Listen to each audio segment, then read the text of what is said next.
Pada pertemuan ini ya, topiknya adalah unsur ukuran dan tekstur. Jadi yang namanya bagian ya dari bentuk ya yang sudah pernah kita pelajari sebelumnya berkaitan dengan bentuk titik ya, bentuk garis, kemudian bentuk bidang ya, dan bentuk gempal. Nah, itu semua ternyata nanti dipengaruhi oleh yang namanya ukuran ya. Nah, bagaimana nanti kita bisa memanfaatkan berkaitan dengan unsur ukuran ya, terkait dengan bagaimana untuk menata, melayout maupun mengkomposisi dari bentuk-bentuk tersebut ya. Lalu nanti kita lanjutkan tentang tekstur ya, yang mana tekstur ini terkait dengan raut ya, raut atau rupa ya. Jadi rupa dari benda. Nah, itu nanti yang dinamakan sebagai tekstur ya ini. Nah, itu nanti akan kita bahas juga. Nah, nanti kalau sudah membahas dua hal tersebut di akhir sesi pertemuan ya akan kita adakan sedikit kuis ya, bagaimana apa yang sudah kita bahas apakah bisa dipahami atau belum ya. Jadi hari ini kita bahasnya berkaitan dengan ukuran ya, dan juga berkaitan dengan tekstur ya, tekstur. Nah, itu adalah yang nanti akan kita bahas bersama. Oke, Reno ya, Reno ini juga sudah bergabung ya. Semoga sinyalnya bisa lancar ya, nggak ada masalah sehingga suara saya maupun video saya bisa ikuti dengan baik. Ya, jadi kita langsung ke materi yang pertama ya, terkait dengan ukuran. Nah, ini. Oke, jadi yang namanya ukuran ya, jadi yang namanya ukuran kalau kita lihat di sini ya.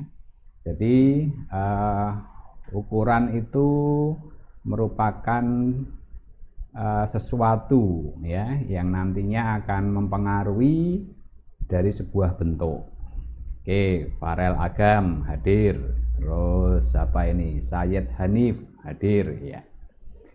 Baik, jadi bentuk titik ya, bentuk titik, bentuk garis, bentuk bidang maupun gempal ya, ini memiliki yang namanya ukuran ya. Kalau titik ukurannya kaitannya biasanya ya besar dan kecil ya, titiknya kecil atau titiknya besar. Nah, itu biasanya titik. Kemudian garis ya, garis ini ukurannya apa? Kecenderungannya panjang atau pendek ya, itu adalah yang dinamakan garis. Sedangkan bidang, nah bidang ini biasanya kaitannya dengan panjang dan lebar ya, panjang dan lebar. Kalau gempal itu kaitannya panjang, lebar, dan tebal. Nah, ini adalah ukuran-ukuran. Kemudian juga ada tinggi dan rendah. Nah, itu adalah juga bagian dari sebuah ukuran. Ya, ini Tia Monika juga sudah bergabung ya. Terima kasih. Lalu apa ini? Luhur ya, Luhur Eka Silva. Ini juga sudah bergabung. Nah, ternyata yang berkaitan dengan ukuran ya, apakah itu besar kecil ya, panjang pendek ya, kemudian tinggi rendah ya, atau ya yang namanya tadi panjang lebarnya ya, panjang lebar ya, atau panjang lebar dan tebal ya, berkaitan dengan gempal. Ini semua ternyata punya sifat nisbi atau relatif. Ya, nisbi atau relatif artinya tidak bernilai mutlak. Ya, tidak bernilai mutlak. Itu yang maksudnya dari istilah nisbi atau relatif. Kenapa dinamakan nisbi atau relatif? Karena bentuk atau benda tersebut dikatakan besar kecil, panjang pendek, tinggi rendah, itu tergantung area di mana bentuk itu berada. Nah, itulah yang diistilahkan dengan nisbi atau relatif. Ya, terima kasih Risma Fitriani ya, sudah bergabung juga. Nah, itulah ya, kenapa dinamakan dengan istilah nisbi atau relatif? Karena tergantung area di mana benda atau bentuk tersebut diletakkan ya, atau berada. Jadi ini ada tempatnya. Nah, tempatnya seberapa luas? Nah, itu nanti akan berpengaruh. Kalau saya punya sebuah bentuk dengan ukuran 10 cm ya, tentunya bisa dikatakan besar, bisa juga dikatakan kecil ya. Jadi kalau saya punya bentuk titik ya, bentuk titik ukurannya adalah 10 cm, itu bisa dikatakan besar dan juga bisa dikatakan kecil, tergantung di mana titik tersebut diletakkan. Nah, itulah namanya nisbi atau relatif. Jadi tidak bernilai mutlak. Ya. Oke, Alif Bima juga sudah bergabung. Ya, terima kasih. Jadi relatif di sini tergantung dari letak bidang yang ditempati nantinya. Kalau saya menyediakan ruang yang dipakai menempatkan bentuk titik tadi yang ukurannya 10 cm, ternyata saya hanya menyiapkan ukuran bidang untuk menempatkannya itu hanya 20 cm kali 20 cm ya, atau luasnya mungkin sekitar ya 2 kali 2 20 cm, itu berarti kan sekitar 2 kali 2 4 ya. Kalau 20 berarti 2 kali 2 ya 4, nolnya 2, 400 cm luasnya. Nah, titiknya ini pun juga sama ya, karena 10 berarti 100 ya, karena luasnya 100, letak lokasinya 200 atau 400, begitu kita letakkan ya dia berada hampir seperempatnya sendiri ya, menutupi luas bidang tadi. Apakah dianggap besar? Ya lumayan besar ya. Karena kalau kita menempatkan benda yang lain di sana lebih kecil, dia jadi semakin besar. Ya ini. Nah, itulah yang dinamakan bentuk relatif. Jadi relatif terkait perbandingan dengan yang lain. Nah, ini. Dia tidak bisa dikatakan mutlak besar, enggak. Ya, karena tergantung benda lain yang ada di sekitarnya. Ya. Kalau benda lain yang di sekitarnya dia lebih besar, maka titik ini nanti kesannya jadi kecil. Nah, gitu. Sebaliknya, kalau benda yang di sampingnya saya buat lebih kecil, maka titik ini akan menjadi lebih besar. Nah, itulah yang dimaksudkan dengan istilah relatif ya, atau nisbi. Oke, ya, Pradita Arta ya sudah bergabung juga. Jelas nggih? Ya, jadi yang namanya bentuk, sekali lagi ya, bentuk kemarin sudah kita bahas semua, dari titik, garis, bidang maupun gempal ya. Ini semua mempunyai ukuran ya. Nah, ukurannya dengan berbagai macam istilah. Ada besar kecil, panjang pendek ataupun tinggi rendah. Nah, ukuran ini semua sifatnya adalah nisbi atau relatif. Ya, kita tidak bisa menyebut dia besar. Ya, ya tergantung nanti perbandingan dengan yang lainnya. Ya, oleh karena itu yang dikatakan nisbi atau relatif tergantung di mana ya bentuk atau benda tersebut diletakkan pada area yang mau kita tempatkan di sana. Oke? Nah, itu. Nah, kemudian ya, kalau kita sudah bisa memahami istilah nisbi atau relatif tadi, yaitu tidak bernilai mutlak, tergantung area di mana bentuk itu berada. Itu yang nisbi atau relatif. Nah, kemudian ukuran itu sendiri itu juga bagian dari unsur rupa. Ya, bagian dari unsur rupa. Karena ukuran itu nanti bisa kita atur. Ya, bisa kita atur. Nah, pengaturannya di dalam sebuah desain ya.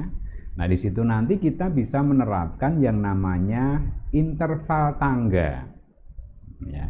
Interval tangga itu dipakai untuk mengatur variasi ukuran dari bentuk tersebut. Ya, jadi kita bisa menempatkan sebuah titik ya dari yang ukurannya kecil ya, kemudian nanti semakin lama semakin besar. Ya, ini. Oke, itulah yang dinamakan dengan istilah interval tangga.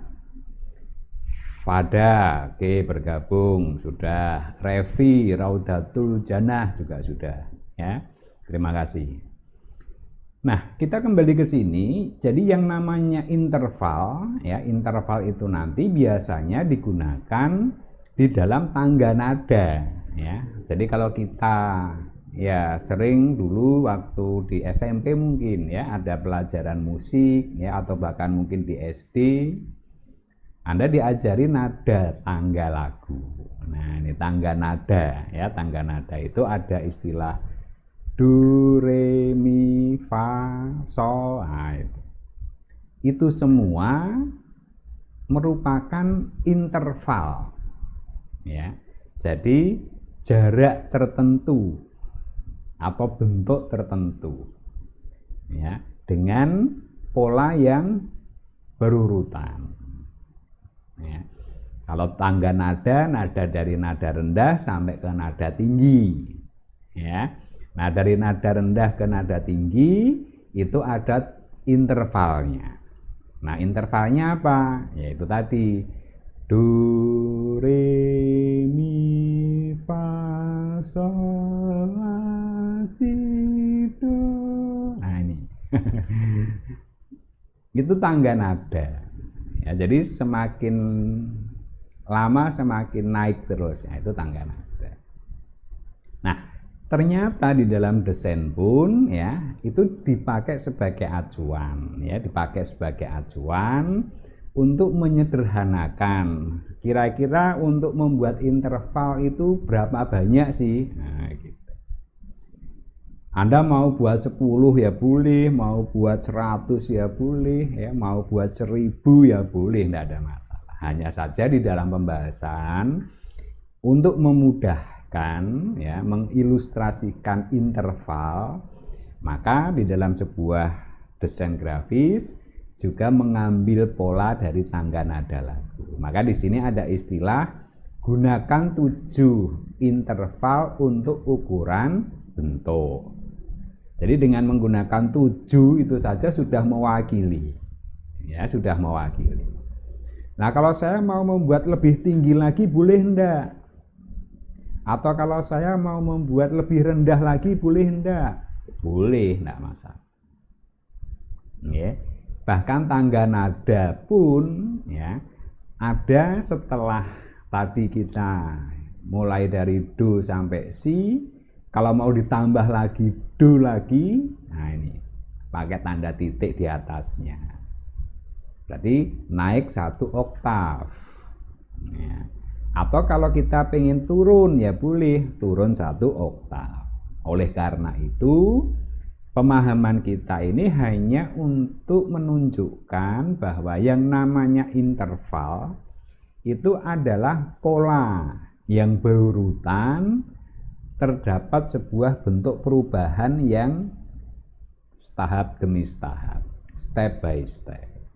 Ya ini contohnya yaitu tadi ya tangga nada. Nah kalau di sini kita buat contohnya adalah sebuah simbol garis misalkan. Nah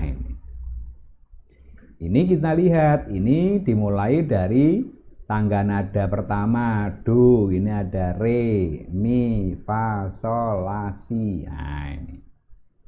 Nah di situ kita buat dengan angka saja 1, 2, 3 sampai 7. Nah itu dinamakan sebagai interval. Jadi antara angka 1 ya, bentuk di angka 1 dengan bentuk di angka 2 ini adalah intervalnya. Ya, ada jaraknya. Ya. Nah, kebetulan kalau kita lihat interval jaraknya sama. Ya, interval jaraknya sama. Ini dengan ini sama, ini dengan ini sama, ya. Untuk interval jaraknya sama. Ya, ini interval jaraknya beda. Tetapi kalau kita lihat dari tingginya, ya, tinggi dan rendahnya garis, ya. Nah, di situ terdapat perubahan interval. Ya, jadi kalau kita bandingkan interval tingginya garis yang pertama dengan garis yang ketujuh yang paling kanan itu berbeda, ya itu berbeda. Nah itulah yang dinamakan sebagai interval.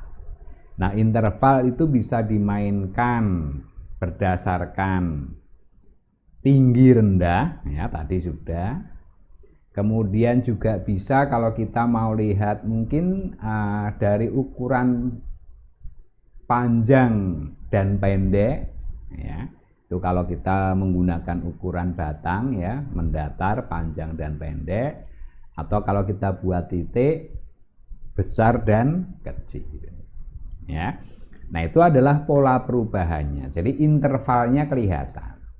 Ya, ini jadi intervalnya ini semakin lama ketinggiannya semakin menurun atau rendah. Nah, ini dinamakan sebagai interval tangga. Ya, seperti kalau Anda lihat tangga itu kan selalu tahap demi tahap dengan jarak yang sama, tapi semakin tinggi. Nah itu nanti kita bisa mengatur di dalam sebuah desain. Jadi di dalam sebuah desain nantinya kita bisa mengatur berbagai macam bentuk, baik itu titik, garis, bidang maupun gempal bisa kita atur dengan interval, sehingga nanti akan menghasilkan karya yang harmonis ya, atau nanti pengen terkesan monoton ya boleh ya, dan lain sebagainya. Nah contoh yang lain ya ini tadi. Nah ini kalau ini adalah sebuah bidang ya, ini bidang ini juga sama ya. Bidang ini juga mempunyai interval sama, interval jaraknya sama ya, interval jaraknya sama ya. Tetapi dia mempunyai ketinggian yang berbeda. Itu nggih? Ya. Ini Ferry Novianto hadir. Maaf Pak terlambat. Indihume trouble. Ya, enggak apa-apa ya. Sekali tempo trouble juga ya. Di sini pun juga sama ya, kadang-kadang ya trouble. Oke, kemudian Rio Febri Hendrawan juga sudah bergabung ya. Terima kasih. Oke, nah itu adalah beberapa hal yang berkaitan dengan istilah interval. Nah, ya yang berkaitan dengan interval. Jelas nggih? Nah, selanjutnya kalau kita lihat yang lain, yaitu sekarang dari sisi susunan, ya. Penyusunannya bagaimana? Nah, ini kita lihat dari penyusunannya. Jadi yang namanya penyusunan bentuk, ya, seperti yang sudah-sudah, yang sebelumnya sering kita dengar istilah susunan repetisi, ya, susunan yang berulang. Lalu ada susunan transisi, ini juga susunan yang berulang. Kemudian juga ada susunan oposisi. Nah, apakah itu? Yaitu nantilah yang akan mempengaruhi, ya, yang akan mempengaruhi. Nah, kita mencoba melihatnya dari sisi ukurannya. Jadi kalau kita mengubah dari ukuran, ya, susunan repetisinya seperti apa, susunan transisinya seperti apa, maupun susunan oposisinya seperti apa. Nah, di situ kita bisa lihat di sini. Ya, ini. Nah, ini adalah yang dinamakan sebagai susunan repetisi. Ya. Jadi susunan repetisi atau perulangan, ya, dari sisi ukuran, dari sisi bentuk, ya, dari sisi jarak, itu semuanya sama. Ya, jadi kita membuat sebuah bentuk yang berulang, baik itu ukuran, baik itu bentuknya, baik itu jaraknya kita buat sama, maka kesan yang kita peroleh nantinya adalah situasi kondisi statis, ya, kemudian tenang, ya, lalu rapi dan terkesan resmi. Itu adalah dari kesan positifnya, ya.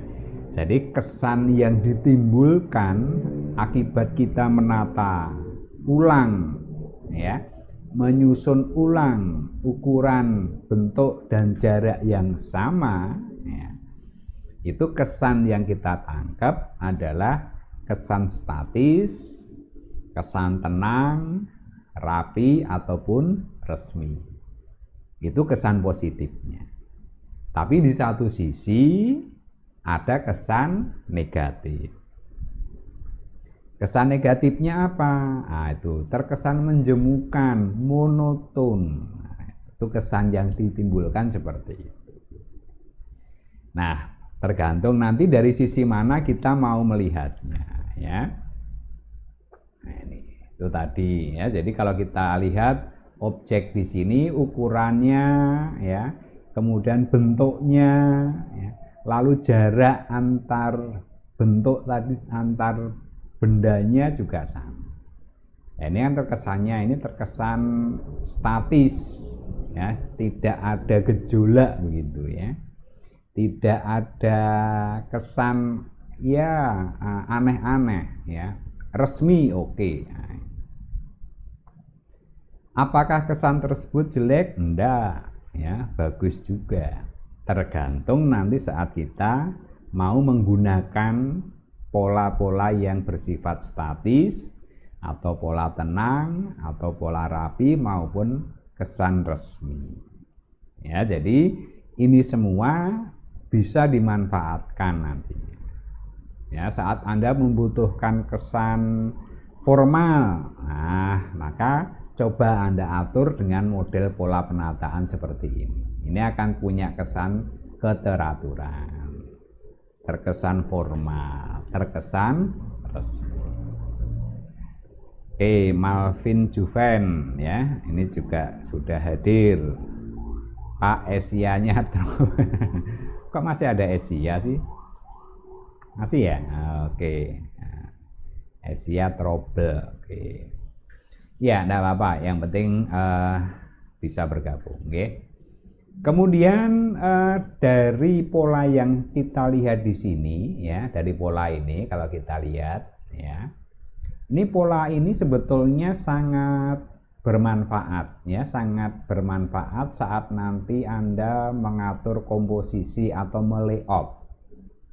Ya, jadi saat melayout Pola-pola seperti ini sebetulnya sangat membantu. Pengertian yang saya maksudkan membantu di sini adalah memanfaatkan garis bantu, ya, memanfaatkan garis bantu. Oke, Ahmad Haryanto hadir ya. Garis bantu itu seperti apa? Nah, ini contohnya ini, ya. Jadi kalau kita lihat luas bidang, ya, luas bidang area, ini kalau kita lihat bentuknya ini kan ke arah kanannya ada 4, ke arah bawahnya pun juga ada 4. Karena ukurannya sama, berarti bidang tersebut itu kan dibagi 4 bagian secara vertikal, ya, dan 4 bagian secara horizontal. Nah, kita membagi halaman desain kita, misalkan ya, halaman desain kita yang masih kosong, kita buat garis bantu, ya. Kita buat garis ada sebanyak 4 bagian secara vertikal atau 4 bagian secara horizontal. Nah, dari situ garis yang kita buat dinamakan sebagai garis bantu. Nah, akhirnya nanti kita bisa mengatur, nah, kita bisa menata. Menatanya bagaimana? Ya tergantung kita. Misalkan tadi ada berapa berarti? Kalau ke kanan 4, ke bawah 4 ada 16. Ya, ada 16 kotak. Nah, dari ke-16 kotak itu Anda tidak harus dibuat seperti ini, ya. Satu kotak diisi objek, satu kotak diisi objek, enggak, ya. Anda bisa menggabungkan, misalkan kotak yang di sini kita jadikan satu. Nah, ini satu objek. Ya, ini kita buat satu objek. Kemudian di sini kita buat objek sampai ke sini. Nah, terus nanti di sini kita buat objek lagi. Nah, yang lain apa? Yang lain kita kosongkan. Nah, berarti kalau kita lihat nanti pola yang kita dapatkan itu kesannya jadi kesan sebuah diagonal ke kanan. Nah, ini. Itu cara me-layout nantinya. Ya, jadi ada garis bantu. Ya. Jadi kalau kita mau me-layout sebuah halaman desain, menata sebuah halaman desain, kita mau menggunakan pola yang seperti apa? Silahkan. Mau dibagi seperti ini, ya, 4-4, boleh. Atau mau dibagi 8-8, ya, semakin kecil, boleh. Atau mau dibagi 3-3, ya tidak apa-apa, silahkan apapun, ya. Nah, di sini nanti akan dengan mudahnya kita menata. Mau saya kelompokkan yang mana ya? Nah, ini. Oh, objeknya kok besar, meletakkan di sini. Nah, ini satu, ya. Kemudian nanti di sini kita kasih lagi, ini kita kasih lagi, ya. Ini kita kasih lagi. Nah, ini. Nah, itu nanti akan membentuk pola penataan yang lebih teratur. Nah, ya, Anda bisa mencoba mengelompokkan mana yang berdekatan, kita kelompokkan. Mau mengelompokkan 2, mengelompokkan 3, atau mengelompokkan 4, nah, apapun, ya. Nah, itu nanti lebih jauh saat kita membahas berkaitan dengan komposisi. Ini. Nah, itu adalah yang berkaitan dengan pola repetisi ini. Ya, ini. Oke, itu ya. Jadi sebetulnya pola-pola seperti itu, ya, yang terkesan resmi, ya, itu memang secara keseluruhan tampilan bisa seperti itu. Tetapi kadang kita bisa membuat pola itu menjadi sebagai garis bantu. Ya. Kemudian yang kedua yaitu susunan transisi. Ya, susunan transisi yaitu menyusun 2 atau 3 interval tangga yang berdekatan. Ingat ya, kita sepakat interval tadi hitungannya 1 sampai 7. Meskipun nanti juga bisa bertambah, ya, bisa naik oktav atau bisa turun oktav. Itu kalau tangga lagu. Kalau di sini hitungannya apa? Ya kita samakan aja lah.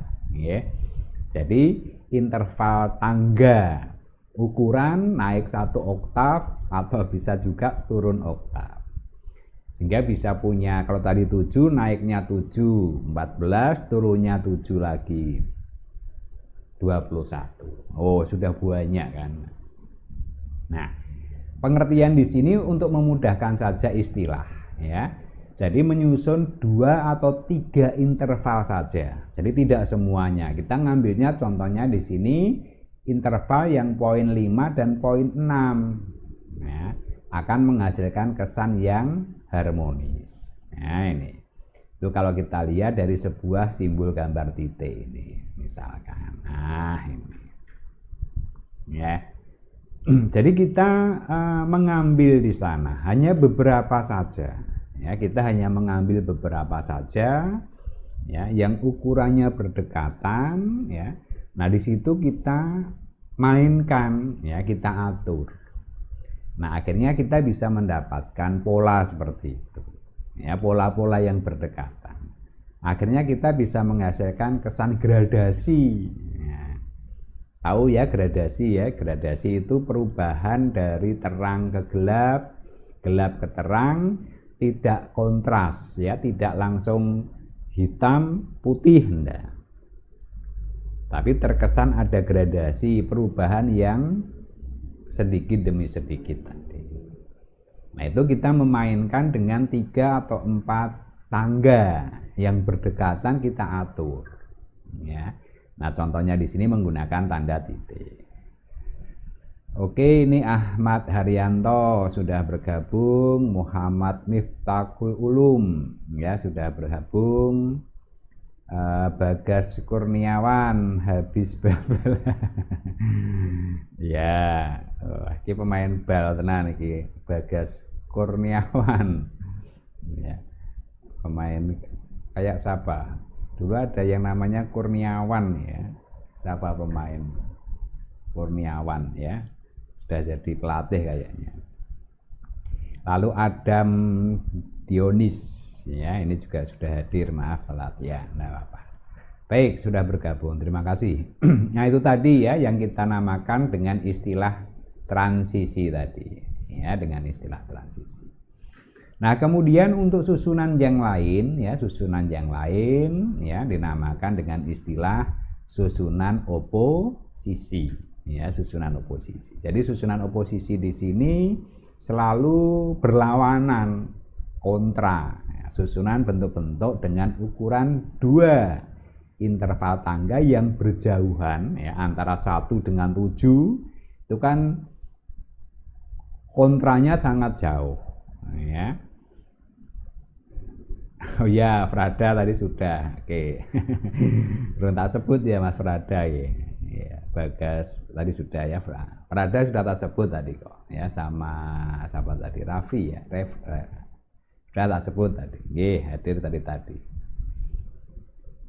Baik, jadi susunan oposisi. Nah, ini adalah kita mengambilnya tidak yang berdekatan, tapi kita mengambilnya yang berjauhan.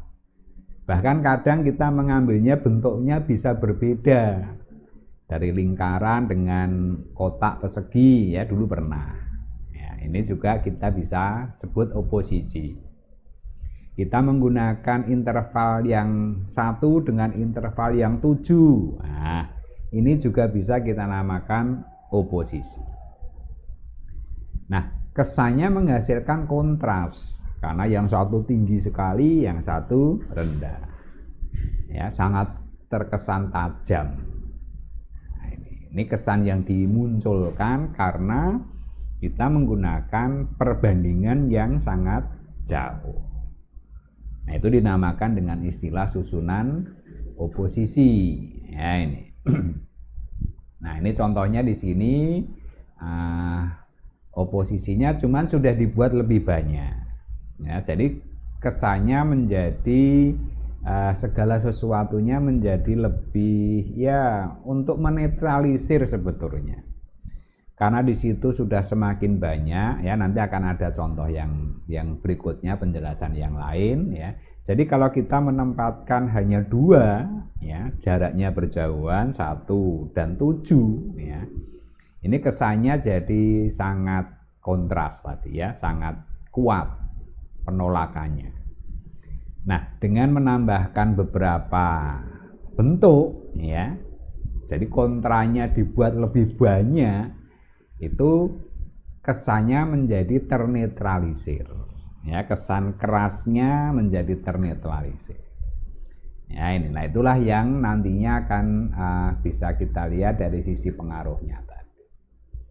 Oke, itu ya. Jadi yang berkaitan dengan susunan ukuran itu pun juga mengenal istilah repetisi, transisi maupun oposisi.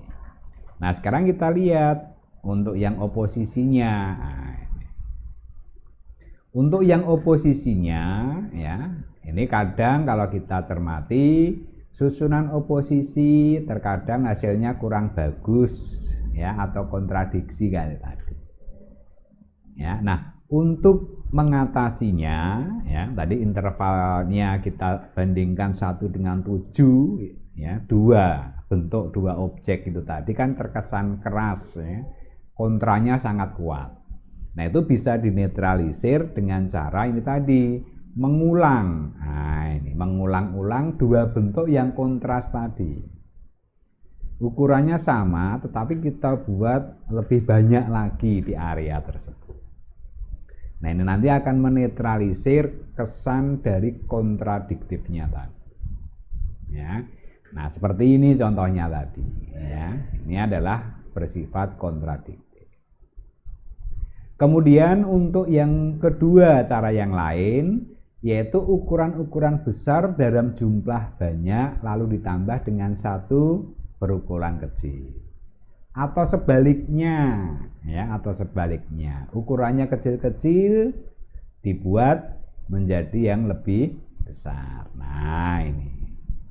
Ini ukurannya dibuat kecil-kecil, ya, sebetulnya itu kan kontra, ya. Ini kontra antara ini yang besar ini dengan yang kecil sangat kontras kan.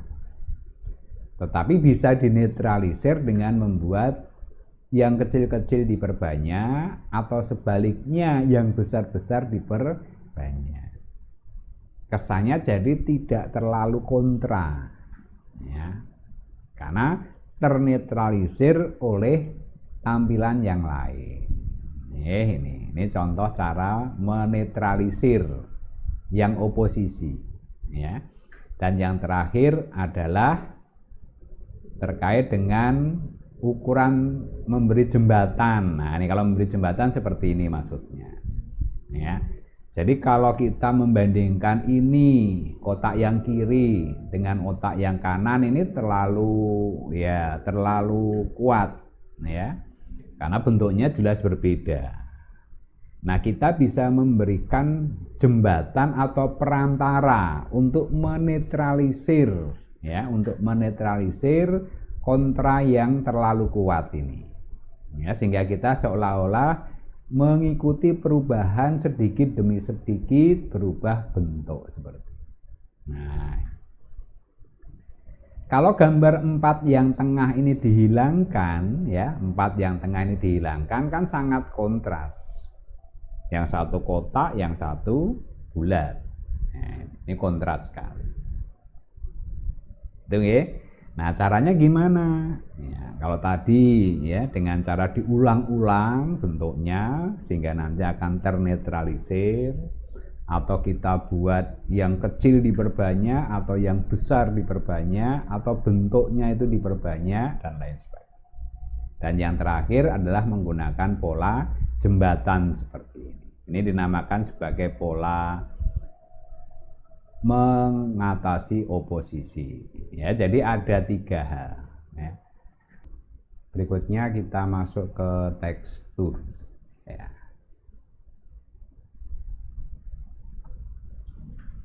Oke. Ya, jadi unsur yang berikutnya adalah tekstur, ya, ini unsur yang terakhir.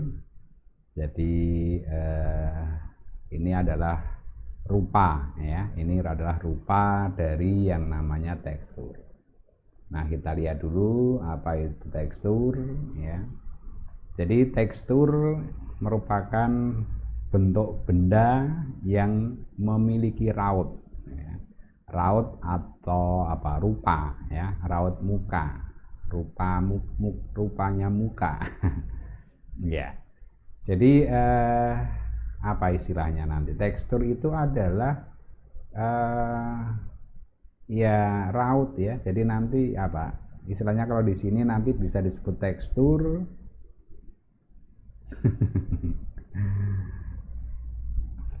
Koleksinya drop. Iya. Masa sing nganggo fleksi toh? Masih ada ya? Oke. Ya ganti, kalau fleksinya trouble ganti. Baik, jadi setiap bentuk atau benda itu memiliki raut atau rupa yang mewakili ciri khas ya, ciri khas dari benda. Jadi nanti kalau kita melihat tekstur itu sudah tahu ya, oh itu mewakili benda apa gitu. Itu yang dinamakan dengan istilah tekstur atau raut ya. Nah, ciri khasnya itu ya bisa kasar, halus, ya polos, atau punya motif, atau terkesan keras, terkesan lembek, terkesan kenyal, macam-macam. Jadi kesan nanti yang akan kita peroleh itu karena kita melihat tekstur, ya. Karena kita melihat tekstur, akhirnya kita bisa memahami, ya, pesan apa yang nantinya disampaikan oleh raut atau rupa tersebut dari benda. Karena apa? Karena raut itu nanti juga tampilan-tampilan yang sering dijumpai di alam semesta ini, ya, di sekitar kita itulah ya yang akhirnya kita bisa melihat ciri-ciri khasnya gitu. Itu tekstur. Ya ini. Nah, oleh karena itu kalau kita lihat lagi ya, ada beberapa macam tekstur ya. Nah, tekstur di sini nanti ada istilahnya tekstur kasar nyata. Nah, pengertian nyata ini ya seperti yang ada di sekitar kita, yang ada di alam ini ya. Jadi yang ada di alam kita lihat kesannya kasar. Contohnya misalkan kulit pohon. Nah, ini itu tekstur kasar dan nyata. Nyata itu karena kita melihat keseharian kita, melihat sebuah rupa dari sebuah pohon itu kasar. Dan dia mempunyai ciri khas, ya. Dia punya ciri khas. Kalau kita melihat itu ya pasti, oh ini tekstur kulit pohon ini. Nah, gitu. Ya ini. Ini yang dinamakan dengan istilah tekstur kasar nyata atau tekstur kasar semu. Nah ini, kalau yang semu bagaimana? Kalau yang semu itu kesannya kasar, ya kesannya kasar, tetapi kalau kita raba, kita pegang, ya sebetulnya halus. Nah itu tekstur kasar tapi semu. Biasanya dihasilkan dari cetakan ya, atau kalau kita menggambar pada permukaan bidang yang halus, kita membuat sebuah butiran-butiran batu atau menggambar butiran-butiran pasir ya. Nah ini terkesan kasar, tetapi kalau kita pegang bidangnya ya halus karena memang bahannya bahan halus. Nah, itu yang diistilahkan dengan tekstur kasar semu. Jadi kalau tekstur kasar semu ini biasanya hasil printing ya, hasil kita menggambar. Jadi kesan yang terbentuk itu akibat sengaja dibuat. Ya, kita sengaja membuat terkesan kasar. Jadi tidak secara alami begitu maksudnya. Itu perbedaan yang satu dan nomor dua ya, tekstur kasar nyata dan tekstur kasar semu. Ya, perbedaannya itu. Jadi kalau yang kasar nyata itu memang secara alamiah ya dia itu memang kasar. Ya ini. Atau tekstur yang halus ya ini ya sama ya, yang nyata itu ya berarti betul-betul secara nyata memang halus, ya ini. Kemudian ada juga istilah tekstur ekspresi. Nah, ini kalau tekstur ekspresi itu hasil buatan juga, ya hasil buatan juga, tapi memang kasar. Ya, contohnya membuat ukiran, ya ukir-ukiran, ya kita memahat kayu, ya kita ukir, kita berikan bentuk-bentuk timbul, ya sengaja kita tatah, kita ukir sehingga muncul tekstur ekspresi. Nah ini betul-betul hasil buatan manusia, itu ekspresi, ya kita membuat patung sengaja kita buat kasar, ya kita tata. Ini Pak semesterannya kapan ya? Rifki Barudin, kapan ya? Ini baru pertemuan ke-6 Mas. Ini pertemuan ke-6, berarti nanti minggu depan ya, minggu depan ke-7. Nah ke-8 ini semesteran, mid UTS ya, UTS.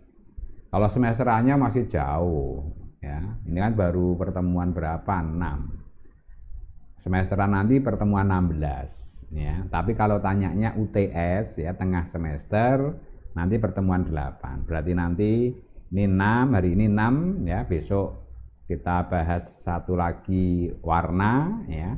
Unsur warna kita bahas. Itu pertemuan ke-7. Nah, nanti ke-8 ini UTS-nya, ujian tengah semester. Ya. Nah, nanti biasanya ada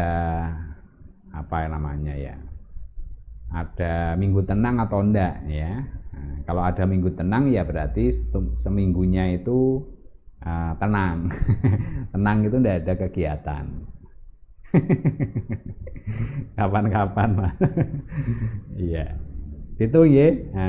Nah, nanti masalah UTS-nya mau soal ya, kerjain soal atau tugas. Nah, monggo baiknya gimana ya, manut saya. Mau bentuk soal ya boleh, ya, Anda buatkan soal 100 ya. Anda tinggal jawab boleh. Tuh. Atau UTS-nya Pak kasih tugas boleh, nanti kita kasih tugas ya. Gampang nah itu, oke. Oke, kembali ke tekstur tadi ya. Jadi ada 4 ya istilahnya di situ. Ada tekstur kasar nyata, tekstur kasar semu, ya, ada tekstur ekspresi. Kalau tekstur halus ya halus, ya betul-betul nyata halus. Nah, gitu. Jadi kita pegang itu halus. Itu tekstur yang sering kita jumpai. Nah, mungkin nanti biasanya ada kesan yang lain, yaitu kesannya mengkilap. Ya, mengkilap itu kinclong begitu ya, atau kusam. Kusam itu meledus gitu loh ya. Nah, itu kesannya teksturnya tekstur kusam. Nah, atau orang sering nyebutkannya teksturnya adalah tekstur bentuk fisik benda, bisa tekstur kayu, tekstur pasir. Nah, itu kan kelompoknya tekstur kasar nyata tadi. Ya, jadi kalau tekstur kasar nyata itu mewakili alam. Jadi memang aslinya ya kasar. Ya, itu yang terkesan di sana. Kalau kasar semu ini biasanya soal yang mudah-mudah. Ya mudah, wong sudah ada jawabannya, tinggal pilih. Ya tinggal pilih. Nah gitu ya. Nah contoh-contohnya yang mana? Nah, kita lihat contohnya. Ini contohnya di sebelah kiri ini tadi. Nah ini kesannya. Oh keren kan? Nah ini tekstur kayu. Aslinya ya begitu. Kalau Anda memegang bendanya, benda aslinya, bukan benda di layar ya. Kalau benda di layar ini ya Anda pegang halus ya.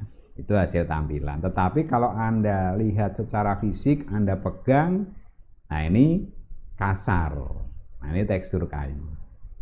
Ya, nah tekstur kayu ini dinamakan sebagai tekstur kasar nyata. Ya, tekstur kasar nyata. Paham ya?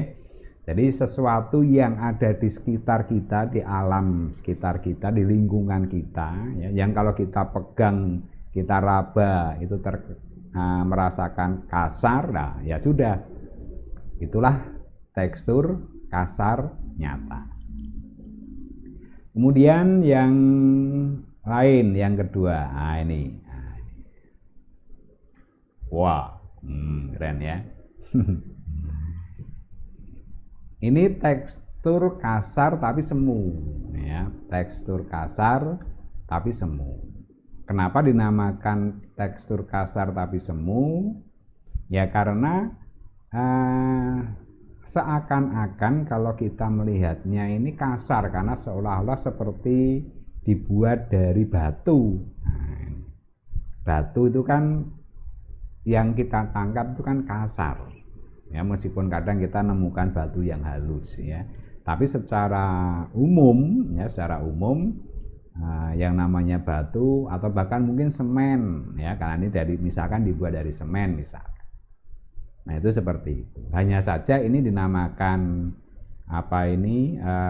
kasar semu karena ini hasil desain ya, hasil gambar yang kita buat.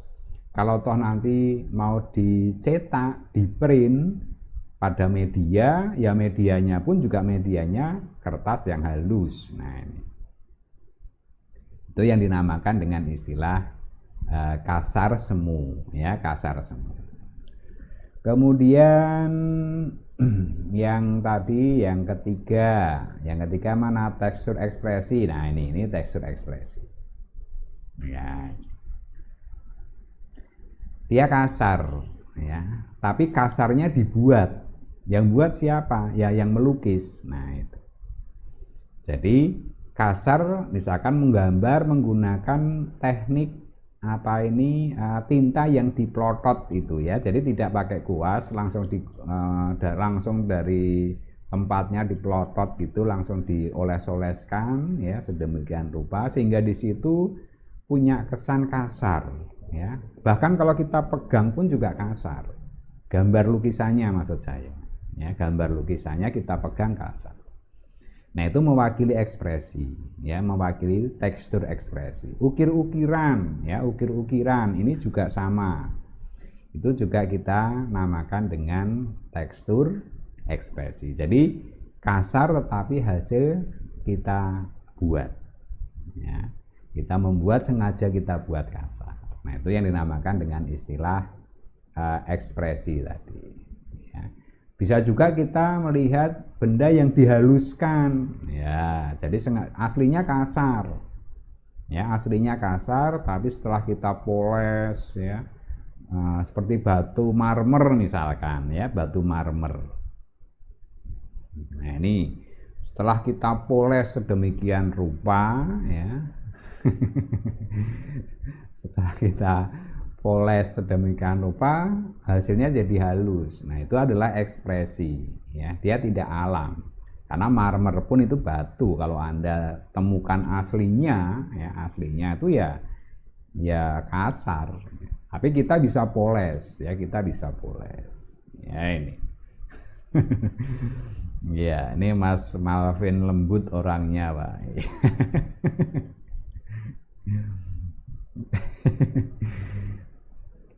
Karena aku lembut. Nono baik ya. Oke, itu yang berkaitan dengan ekspresi. Jadi ekspresi bisa kasar, bisa lembut, tetapi itu hasil rekayasa kita ya. Secara konkret, secara nyata kita raba itu kasar atau halus ya. Nah, itu yang dinamakan sebagai teksturnya adalah tekstur ekspresi. Dan yang berikutnya ini adalah tekstur halus. Nah, ini kaca ini ya. Tapi kan tajam ya, tajam itu kan karena pecah aja. Ya, saya sengaja cari gambar yang unik ya. Nah, ini yang contoh yang gambar unik.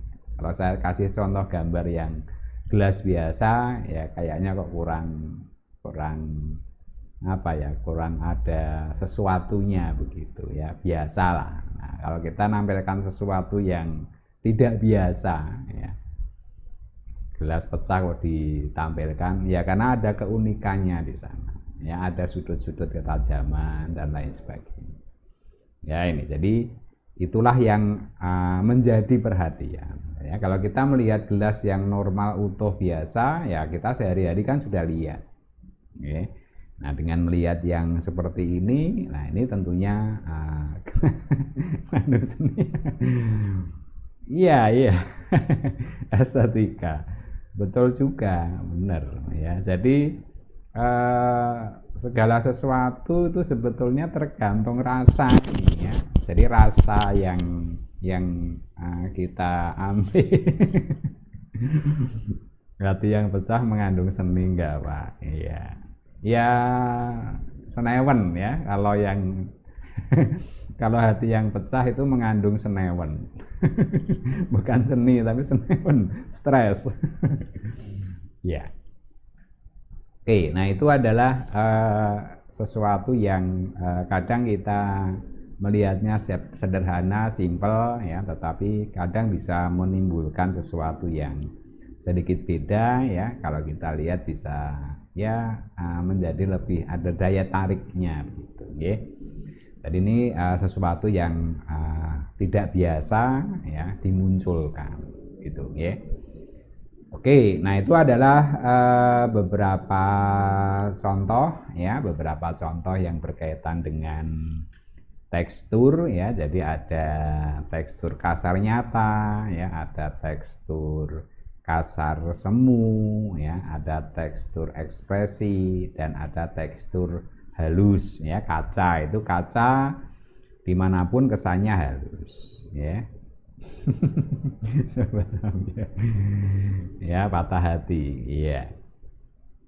Oke, mungkin itu ya yang bisa saya sampaikan ya. Biasanya kalau sudah ada tambahan lagi mungkin ya? Enggak kok, kayaknya sudah kok. Oh, ini hanya intervalnya ya.